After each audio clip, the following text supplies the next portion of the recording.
बहुत साल पहले की बात है। काका नाम के एक शहर में कमला अपने दो बेटों के साथ रहती थी। कमला के पति का बहुत साल पहले ही एक बीमारी के कारण देहांत हो गया था। कमला के पति का देहांत होली के दिन ही हुआ था, इसलिए घर में कोई भी होली का त्योहार नहीं मनाता था। उस दिन पूरे घरवाले शोक मनाते थे। कमला ने अपने दोनों बेटों की खुद ही परवरिश की थी। कमला एक सरकारी नौकरी करती थी, घर का सारा काम भी संभालती थी। उसने अपने दम पर अपने दोनों बेटों को पढ़ाया लिखाया और इस लायक बनाया कि वह अपना जीवन अच्छे से व्यतीत कर सके। कमला को अपने पति की कमी तो खलती थी, लेकिन उसने कभी हिम्मत नहीं हारी। अपने दम पर सब कुछ करके दिखाया।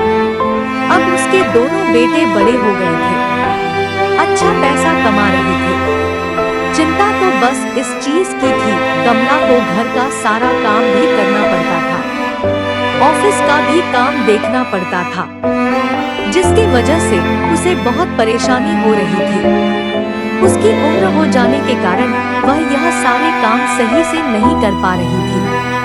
वह सोच रही थी कि क्यों ना मैं दोनों बेटों की शादी कर दूं, जिसकी वजह से मुझे काम कम करना पड़ेगा और मैं थोड़ा घर पर आराम कर पाऊंगी। कमला 2-3 साल के बाद ही रिटायर होने वाली थी, इसलिए वह चाहती थी कि रिटायर होने के पहले अपने दोनों बेटों की शादी कर दे। कमला के बड़े बेटे का नाम सोनू था। वह एक प्राइवेट नौकरी करता था, अपना खर्चा खुद ही चलाता था। वह बहुत ही मतलबी और घमंडी इंसान था। वह ना घर पर एक पैसा खर्च करता और ना ही किसी की देखभाल करता था। बस वह अपने बारे में ही सोचता रहता था। जब कमला ने सोनू से शादी की बात की, सोनू ने बोला, मैं नीलम नाम की लड़की से प्यार करता हूँ, उसी से शादी करूँगा। कमला भी इस बात के लिए तैयार हो गई। बोली, ठीक है बेटा, तुम जिससे शादी करना चाहते हो तुम शादी कर सकते हो, मुझे कोई दिक्कत नहीं है। कमला ने लड़की के घरवालों से बात किया और अपने बेटे सोनू की धूमधाम से शादी करवा दी।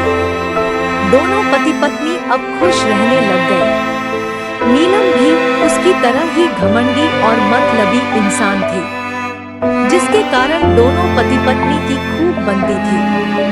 नीलम घर का कोई भी काम नहीं करती, हमेशा बहाने बनाती रहती थी। वह केवल कमला को ऑर्डर देती और बोलती, मेरा तो आज तबीयत ठीक नहीं है, आप काम कर लो, जब मेरी तबीयत ठीक होगी तो मैं कल काम करूंगी। ऐसा ही वह हमेशा बहाना बनाती, जिसके वजह से कमला को पता चल चुका था नीलम घर का कोई भी काम करना नहीं चाहती है, बस खाली बहाने बना रही है। उसने बहुत बार कोशिश की सोनू अपनी पत्नी को इस बात के लिए समझाए, लेकिन सोनू भी ऐसा ही मतलबी इंसान था, इसलिए उसने अपनी पत्नी को कभी भी रोका टोका नहीं और हमेशा उसी का साथ दिया। वह हमेशा अपनी माँ को ही गलत बोलता था, चाहे उसकी पत्नी की गलती ही क्यों ना हो, जिसके वजह से कमला और भी परेशान हो गई। उसने सोचा था शादी होने के बाद उसका काम आसान हो जाएगा, लेकिन आसान होने की बजाय परेशानी और भी बढ़ गई। कमला के छोटे बेटे का नाम मोनू था। मोनू दिल का साफ और अच्छा इंसान था। वह हमेशा अपनी माँ का ख्याल रखता और अपनी माँ का घर के कामों में भी मदद करता था। वह एक सरकारी नौकरी करता था। वह घर के सारे खर्चे उठाता और सारे घर का ख्याल भी रखता था। वह अपनी माँ की परेशानी से बहुत दुखी था। वह सोचता था कैसे करके मैं अपनी माँ की इस परेशानी को दूर कर सकूं। उसको करने के लिए कोई भी उपाय नहीं समझ में आ रहा था। जब उसकी माँ ने शादी की बात की, तब उसने बोला, मैं गांव की लड़की से शादी करना चाहता हूँ, ऐसी लड़की से शादी करना चाहता हूँ जो घर के सारे काम भी अच्छे से कर सके और अपने बड़ों का ख्याल भी रखे। जो तुम्हारे कामों में तुम्हारी मदद कर दे और तुमसे अच्छे से बात करे, तुमसे बहुत प्यार करे। मुझे ऐसी एक लड़की से शादी करनी है। तब माँ बोलती है, बेटा ठीक है, तुम जैसी लड़की चाहते हो, मैं वैसी ही लड़की से तुम्हारी शादी करवा दूंगी। इसके लिए मुझे छुट्टी लेकर गांव जाना पड़ेगा, वहाँ अपने दोस्त से बात करनी पड़ेगी। तभी उसका बेटा बोलता है, ठीक है माँ, मुझे कोई दिक्कत नहीं है, आप गांव चले जाओ और पता करके आओ, मैं आपको और परेशान नहीं देख सकता। अगले दिन कमला गांव के लिए चली जाती है। वह अपने दोस्त के घर पहुंचती है। कमला के दोस्त का नाम ऋतु था। वह अपने पति और एक बेटी के साथ अपना जीवन अच्छे से बिता रही थी। ऋतु का पति खेती करके अपना घर चलाता था। ऋतु दूसरे के कपड़ों को सीकर अपना पैसा कमाती थी। दोनों पति पत्नी पैसा कमाते थे, जिसकी वजह से घर में पैसे की तंगी कभी नहीं होती थी। सब लोग हमेशा खुश रहते थे। कमला अपने दोस्त के घर पहुंची तो ऋतु बहुत खुश हो गई। उसने अपने दोस्त को अंदर बुलाया और खूब खातिरदारी की। ऋतु और कमला दोनों आपस में बात करने लगे। तब कमला बोलती है, मुझे अपने बेटे के लिए एक लड़की की तलाश है, जो घर का सारा काम कर सके और मेरा ख्याल भी रख सके। ऋतु बोलती है, आप मेरी बेटी से अपने बेटे की शादी कर दीजिए। मेरी बेटी घर का सारा काम जानती है, सबका ख्याल भी अच्छे से रख लेगी। कमला को अपने दोस्त ऋतु के ऊपर पूरा विश्वास था। उसने शादी के लिए तुरंत हाँ कर दी। कुछ ही दिनों के बाद सोनू और ऋतु की बेटी शीतल की शादी हो गई। सोनू और शीतल दोनों खुशी खुशी जीवन बिताने लगे। शीतल कमला के घर के कामों में मदद करने लगी। उसके साथ हमेशा प्यार से बात करती थी। दोनों सास और बहू में प्यार बढ़ने लगा था। दोनों साथ में बैठकर घंटों बातें करती और अपने जीवन की मीठी यादों को ताज़ा करती थी। दोनों में प्यार बढ़ गया और दोनों खुशी खुशी मिलकर घर के सारे कामों को कर देती थी। अब कमला खुश रहने लगी और उसको घर के कामों की भी कोई चिंता नहीं रहती थी। कमला अब आराम से ऑफिस जाती और ऑफिस का काम अच्छे से करने लगी। ऐसे ही दिन बीतने लगे। कुछ महीनों के बाद होली का त्योहार आने वाला था। तभी शीतल अपनी सास को बोलती है, हम लोग होली का त्योहार मिलकर खुशी खुशी मनाएंगे।